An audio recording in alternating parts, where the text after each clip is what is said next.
بسم الله الرحمن الرحيم.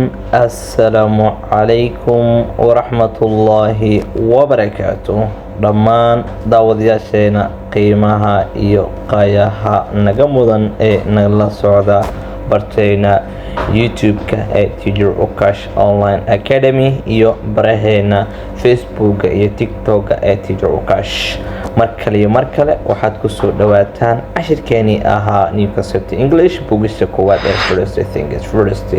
cashir 14aad wuxuu ka hadli doonaa cashirkeeni Mr. Smith's living room, qolka uu ku nool yahay ninka la yiraahdo Mr. Smith's.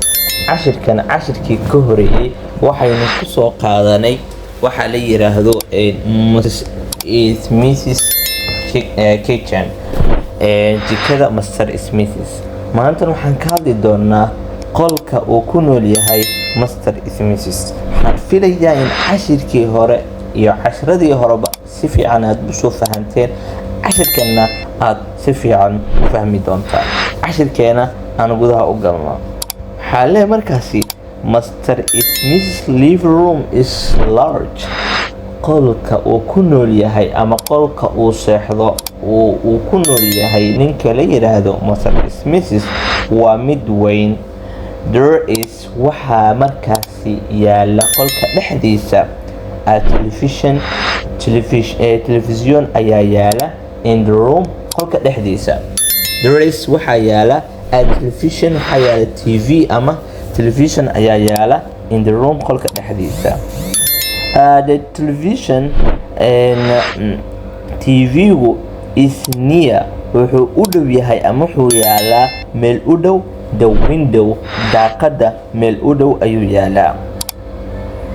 There are waxaa markaasi yaala some magazines, xoogaa markaasi magazine waxaa lahaa joornaalo of on the television, waxay saaran yihiin markaasi telefishinka korkiisa, macnaha nalada TV-ga korkiisa ay saaran yihiin.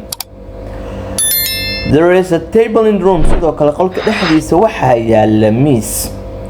There are some newspapers, waxaa yaala ama waxaa markaasi yaala xoogaa markaasi warqado oo news ah on the table, waxay saaran yihiin markaasi miiska korkiisa. miiska intuu yaala qolka miiska yaala korkiisa waxaa saaran xoogaa markaasi newspaper ama warqado markaasi oo ku xusan waxyaalaha cusub. There is some armchairs, sidoo kale waxaa yaala kuraasman, waxaa yaalan in the room qolka. The armchairs kuraasmankuna arniya waxay u dhow yihiin in the table, miiskay u dhow yihiin. There is a stereo in the room, sidoo kale qolka dhexdiisa waxaa yaala record. The stereo recordkuna is wuxuu yaalaa niya meel u dhow the door, albaabka meel u dhow.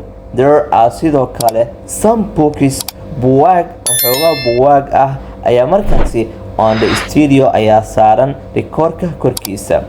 There are sidoo kale waxaa yaala markaasi some pictures, xoogaa markaasi oo sawiro ah waxay yaalaan in the room qolka dhexdiisa. The pictures sawiraantana are on the wall, waxay markaasi saaran yihiin ama waxa ay markaasi ku dhagan yihiin derbiga korkiisa. waxaan filayaa inaad cashirkan aad si fiican u fahantay. waxaan mar kale ka cabsanayaa inaad muuqaalka like noo saartid, aad noo share garaysid si muuqaaladeena ay meel sare u gaaraan. tan iyo inta ka kulmi doona cashirkiisa xigana waxaan idinka tagayaa sidaas iyo nabadiino. wassalaamu calaykum waraxmatullaahi wabarakaatuh.